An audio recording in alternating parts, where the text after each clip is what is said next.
اللہ تبارک و تعالیٰ تک پہنچنے کے بہت سے راستے ہیں، یہاں تک کہ صوفیاء کرام نے یہ بھی فرمایا کہ طرق الوصول الی اللہ تعالی بعدد انفاس الخلائق، اللہ تعالیٰ تک پہنچنے کے اتنے راستے ہیں جتنے انسان مخلوقات جتنی سانس لیتی ہے، ان سانسوں کی تعداد جتنی ہے اتنی ہی اللہ تعالیٰ تک پہنچنے کے راستوں کی تعداد ہے۔ کیا مطلب ہے اس کا وہ اس وقت موضوع نہیں ہے، لیکن بہرحال اللہ تعالیٰ تک پہنچنے کے راستے مختلف ہیں۔ اور آپ نے سنا ہوگا کہ صوفیاء کرام کے ہاں جب کوئی شخص اللہ تبارک و تعالیٰ تک پہنچنے کے لیے اپنی اصلاح کے لیے جاتا تھا تو لمبی لمبی ریاضتیں مجاہدے کرائے جاتے تھے، بڑے لمبے لمبے مجاہدے کرائے جاتے تھے، بڑے واقعات اس کے مشہور ہیں۔ لیکن ہمارے حضرات بزرگوں نے یہ فرمایا، خاص طور سے حضرت گنگوہی رحمۃ اللہ علیہ، حضرت مولانا قطب الارشاد حضرت مولانا گنگوہی رحمۃ اللہ علیہ نے فرمایا کہ سارے راستوں سے سب سے زیادہ آسان بھی اور مفید بھی اور اجمل بھی اور اکمل بھی راستہ ہے اتباع سنت۔ رسول کریم سرورت عالم صلی اللہ علیہ وسلم کی سنت کی اتباع اپنے زندگی کے ہر شعبے میں، صبح سے لے کر شام تک کی جو زندگی ہے اس میں ہر ایک شعبے میں نبی کریم سرورت عالم صلی اللہ علیہ وسلم کی اتباع یہ ایسا طریقہ ہے جو آسان بھی ہے اور سب سے زیادہ مفید بھی ہے۔ اور میں نے اپنے والد ماجد قدس اللہ تعالیٰ سرہ سے سنا، اور انہوں نے بھی اپنے کسی بزرگ کے حوالے سے بیان فرمایا کہ اس طریقے میں فائدہ یہ ہے کہ جب اس طریقے پر بندہ چلتا ہے تو اللہ تبارک و تعالیٰ خود کھینچ لیتے ہیں اس کو، اس میں جذب کی صلاحیت ہے۔ ایک ہوتا ہے سلوک اور ایک ہوتا ہے جذب۔ سلوک یہ ہے کہ آدمی چلتا جائے چلتا جائے چلتا جائے منزل کی طرف راستہ قطع کرتا جائے۔ ایک یہ ہے کہ جس منزل کی طرف جا رہا ہے اللہ تبارک و تعالیٰ کے پاس پہنچنا چاہتا ہے تو وہاں سے اس کو خود کھینچ لیا جائے۔ اللہ یجتبی الیہ من یشاء، اللہ تبارک و تعالیٰ اپنی طرف کھینچ لیتے ہیں۔ اس میں جذب کی صفت ہے اتباع سنت میں۔ کیوں؟ اس لیے کہ حضور نبی کریم سرورت عالم صلی اللہ علیہ وسلم اللہ تبارک و تعالیٰ کے محبوب ہیں، اللہ تبارک و تعالیٰ کے محبوب ہیں، اور محبوب کی ادا، محبوب کی خاصیت یہ ہوتی ہے کہ جو اس سے محبت کرنے والا ہوتا ہے وہ اس کو اپنی طرف کھینچتا ہے۔ تو اتباع سنت سے محبت پیدا ہوتی ہے۔ یحببکم اللہ، اللہ تبارک و تعالیٰ سے اگر محبت رکھتے ہو تو اتباع کرو نبی کریم صلی اللہ علیہ وسلم کی، تو یحببکم اللہ، اللہ تمہارے سے محبت کرے گا۔ تم کیا کرو گے محبت اللہ سے؟ اللہ تم سے محبت کرے گا۔ یحببکم اللہ،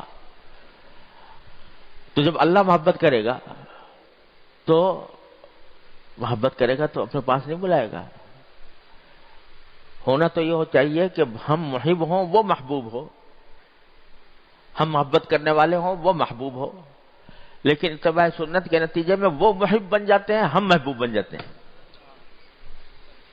اتبعونی یحببکم اللہ، تو جب اتباع کر رہے ہوں گے تو اس وقت اللہ تبارک و تعالی محبت فرمائیں گے، تم محبوب بن جاؤ گے، اور محب جو ہوتا ہے وہ اپنے محبوب کو اپنے پاس کھینچتا ہے۔ لہذا اتباع سنت وہ راستہ ہے جس میں اللہ تبارک و تعالیٰ خود اپنی طرف کھینچ لیتے ہیں. اور سنت جس قسم کی بھی ہو، چھوٹی ہو بڑی ہو، دیکھنے میں معمولی معلوم ہو رہی ہو، لیکن جب بندہ نبی کریم سرور دو عالم صلی اللہ علیہ وسلم کی سنت کی اتباع کی نیت سے وہ عمل کرتا ہے، چاہے وہ کتنا ہی چھوٹا نظر آ رہا ہو، تو یحببکم اللہ کا اثر ضرور متحقق ہوگا. میرے شیخ حضرت عارفی قدس اللہ تعالی سرہ فرمایا کرتے تھے کہ جس وقت تم فرض کرو بیت الخلاء میں داخل ہو رہے ہو اور اللہم انی اعوذ بک من الخبث والخبائث جو سنت ہے وہ دعا پڑھ کر اور پھر بایاں پاؤں اندر پہلے رکھ رہے ہو، اس لیے کہ سنت یہ ہے کہ بایاں پاؤں پہلے رکھا جائے. جس وقت یہ عمل کر رہا ہے اس وقت تم اللہ کے محبوب ہو، اس واسطے کہ اللہ تعالیٰ نے فرمایا یحببکم اللہ، اللہ تعالیٰ محبوب کرے گا.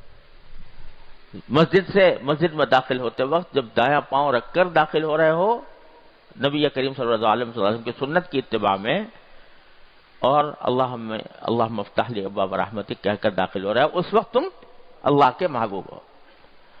بات ساری کیا ہے کہ تنبہ ہو جائے، غفلت سے تنبہ کی طرف آ جائیں اور جو عمل کریں وہ نبی کریم صلی اللہ علیہ وسلم کی سنت کے اوپر عمل کرنے اتباع کی نیت سے کریں، تو پھر محبوب ہو تم اللہ کے.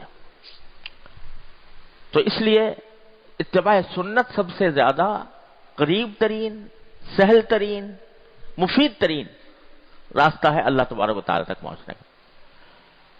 حضرت مجدد صاحب رحمۃ اللہ علیہ، حضرت مجدد الفسانی رحمۃ اللہ علیہ فرماتے ہیں، میں نے اپنے شیخ سے بار بار سنا رحمہ اللہ تعالی، وہ فرماتے ہیں کہ میں نے الحمدللہ جتنے علوم ظاہر تھے ان سب کی تکمیل کی، حدیث فقہ تفسیر، حدیث فقہ، عقائد، کلام، جو کچھ بھی علوم ظاہر تھے سب پڑھے، اللہ نے اس میں مجھے کمال تک پہنچایا.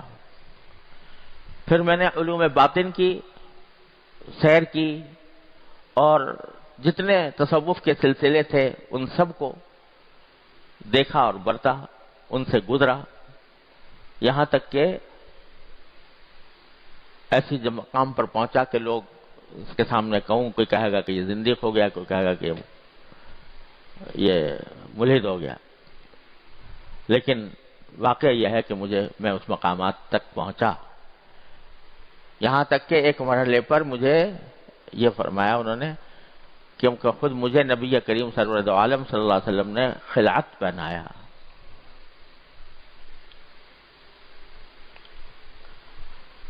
اللہ عالم کس طرح پہنایا ہم کیا سمجھ سکتے ہیں، کیا جان سکتے ہیں. یہ سارے مقامات اور سارے مقامات کی سیر کرنے کے بعد، سب کچھ دیکھنے کے بعد، سب کا تجربہ کرنے کے بعد میں ایک دعا کرتا ہوں، اس دعا پر جو آمین کہے گا انشاءاللہ اس کی بھی مغفرت ہو جائے گی. وہ دعا یہ کرتا ہوں کہ یا اللہ مجھے اتباع سنت کی زندگی عطا فرما، آمین. یا اللہ مجھے اتباع سنت ہی پر زندہ رکھ، آمین. اے اللہ مجھے اتباع سنت ہی پر مجھے موت عطا فرما، آمین. تو سب سے قریب ترین راستہ اتباع سنت کا ہے. تو نبی حضرت ہمارے حضرت عارفی قدس اللہ تعالیٰ سے رہو جن کی یہ کتاب ہے، وہ ہم سے فرمایا کرتے تھے کہ بھائی میں نے یہ اس لیے لکھی ہے کتاب کہ اس کو پڑھو، یہ ایک ڈائری ہے کہ جس کے ذریعے یہ دیکھو کہ اس میں کیا لکھا ہے، کیا طریقہ رسول کریم صلی اللہ علیہ وسلم کا بیان ہوا ہے، اور پھر اپنا جائزہ لیتے رہو میں کیسا کر رہا ہوں. جہاں فرق معلوم ہو تو اس نیت سے کہ میں نبی کریم صلی اللہ علیہ وسلم کی سنت کی اتباع کروں، اس نیت سے پڑھ کر اس کو اپنی زندگی میں